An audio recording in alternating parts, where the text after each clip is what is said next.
Hello everyone, welcome to the TAP program, the Trainer Adaptability Program. Today we're going to be talking about client retention. The last time we spoke about how you can actually sell personal training to a client and how you can actually do it in the most efficient way.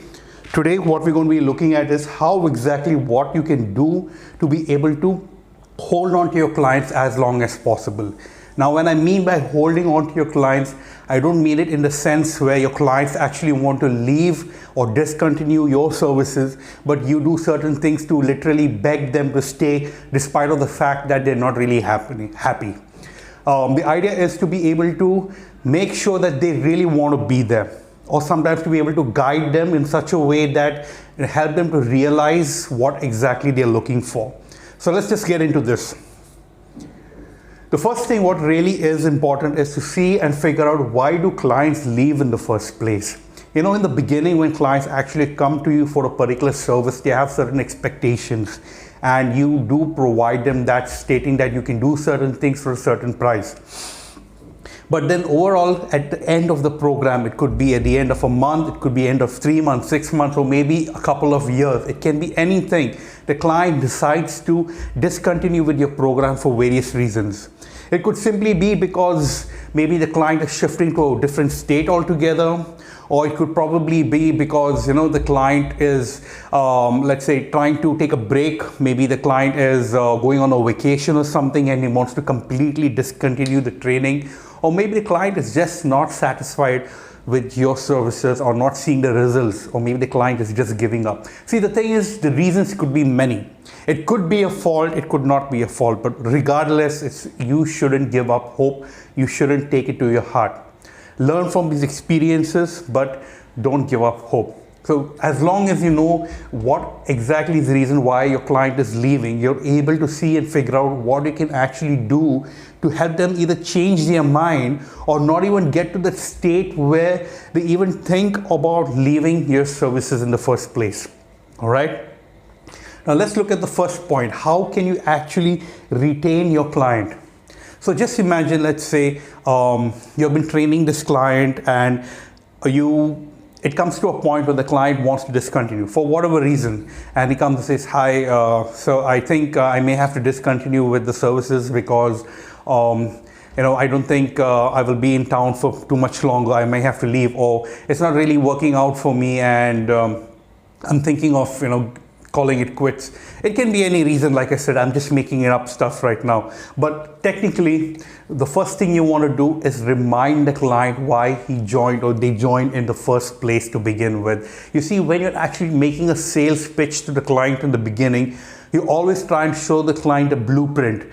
Okay, this is where you are right now. This is where I'm going to be getting you in a particular time, like say maybe 3 weeks or 4 weeks, or maybe after 2 months, and this is where we see yourself 6 months down the line and things like that. You remember that blueprint I was talking about? Well, you bring it back again. You show them, see, this is where you started. This is exactly where you are right now. I think you're almost getting to that goal. This is where you are. I don't think you should be really quitting right now. You're almost there. I can be doing so and so things for you in order for you to get there. Let's try and change the type of workout. Let's try and figure out what is actually stopping you, and just try and work something and motivate the client and make the client remember the reasons why he even got your personal training in the first place.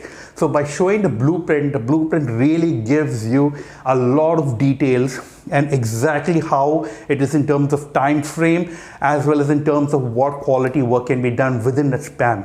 So show them the blueprint and make them realize that they need to stick around for a little longer and not to give up too soon.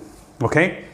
Now, the next thing that can happen is you could try and downsell a program. Let's say the client has taken a flagship program of yours, and maybe the reason is because now they want to quit because they can't really afford to stick around your program for too long, or maybe the program they are currently on requires a lot of time commitment from their side. Maybe they need to drive down from really far away to come to their gym, or maybe they just don't have the time from work to be able to come, and they don't have that much time to invest mentally, emotionally into a program with your flagship program.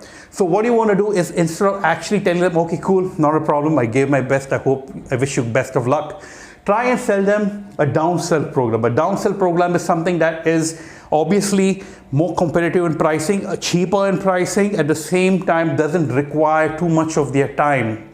Okay, so tell them, see, I know you've been doing this was the commitment level, this is how much you've been paying for, but I don't think we should break contact with each other. Let's try and see if we can do something where it's minimal connection between us, but I still guide you. How about we do this program? It's an entry-level program. It's easier on your budget as well. It's so much more cheaper than what you're already taking.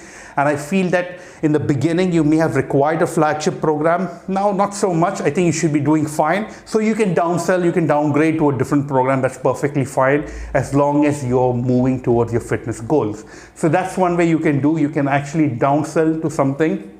Okay. Next thing is, just in case they say, no, it's not working out, I really need to call it quits and I can't stick around for long. Just remember that just because the client no longer takes personal training or takes a service doesn't mean the client's technically still not your client. You get it? I mean, just because they're not paying for you anymore, you can still be in touch with them. You could still call them once in a while or drop them a message and say, hey, how are you doing? Are you liking, your whole program that you're doing on your own, or the stuff I gave you, the workout I gave you in the beginning, are you doing it? Keep in touch with them once in a while so they know that you still care. All right, so when that happens, that connect is always still there, rapport is still there. You never know when they come back again because they realize that they can't really do it without you. Or they see that you really care about the fitness program. Say, you know what, I think I should get back to the program again. It's not so bad, let me do it again. And to give you an example of what happens is, I was working in the gym a long time ago and I was training this new client, and this client kept saying again and again, my original trainer, and sometimes he said, my real trainer is to give me this, and in my mind I'm like, what do you mean your real trainer? What do you mean your original trainer? I'm the trainer. And he kept looking back at the trainer which he used to train with a long time back, or for a very long time. And yeah, it was a little embarrassing to me, but you see what happened there, that connect, that bond he had with his original trainer never left, despite of him going to me. And eventually, over a period of time, I'm sure he must have gone back to that trainer because his connect and rapport with the trainer was a lot. So just because the client discontinues paying for your services, that doesn't mean that they're no longer your clients. So remember, stay in touch. All right? I hope that sounds good. I hope you're learning a lot from this. The next thing is, you could try offering some form of change or creating some form of anticipation. What happens sometimes is that when there's too much of monotony happening with your workouts, what you're giving your client, the client actually tends to look around and see what are other trainers giving their clients. And when you keep saying, let's do this same workout again, let's do the same thing again next week and the week again and the week again. There is some scientific backing to be doing the same workout again and again. We understand that, we get that as fitness trainers, but you got to understand also that for a client, if it gets too monotonous, they tend to lose that whole excitement of their workouts. So you want to really know how to balance the whole thing. And especially if you're going to be giving them too much scientific advice, the client is just invariably going to look around the gym and see, why is it that the other trainers are giving their clients different workouts? Or why is it that only my trainer is giving me the same monotonous workout again and again? And eventually they're going to just quit training with you and go to another trainer. So make sure that you always offer some form of change with your workouts. Always create some form of anticipation that, the workouts change altogether. I know it's not as scientific as we look at it, but you got to understand when you're looking at retention, you need to create some form of excitement to get your clients back. All right. So this is definitely something you guys are going to need to think about. And ultimately, the main biggest goal is to deliver value. Now, regardless of the blueprint, regardless of the downsell, regardless of staying in touch, or regardless of offering change or creating anticipation, if you do not deliver value for your client is just not going to stay. Trust me, even if you bring down the rates of your flagship program, you do anything, if the client is not happy, he is or she is not going to stay and stick around to the program. All right, so you need to try and think what kind of services that I can provide to my client in order for them to feel and experience things to a whole new different level that other trainers are not able to give to their clients. You see, as long as they're enjoying being with you, enjoying training with you, enjoying the stuff that you care about them, sticking around, staying in touch, they're still going to stick around and be there with you, So make sure that whole experience that you give them, it's not just selling a product, it's selling an experience by itself. So make sure the experience is first class. If you can deliver amazing value, the chances are the client will just not leave. In case they do leave, then you know for the fact that you can still show this, you can show this, you can show this, and you can show this, because you know very well that they're not leaving because of you. They're leaving because of some external thing that may have happened outside. Okay, so make sure you always focus on this, and the rest of this you may not need it to even experience in the first place. I hope you guys understood this. Stick around next time for another video on how exactly you can amazingly take things to a whole new level in your personal training career. Thank you so much for listening, and if you guys want to get into my TAP program level 1, you can simply just send me a WhatsApp message on 9867999088, or you can send me an email on HELIUS, S for Singapore, D for Denmark @hotmail.com, or you could simply follow me on Instagram on Helius_fitness training. Thank you so much for listening. I hope you enjoyed it. Take care. Bye-bye.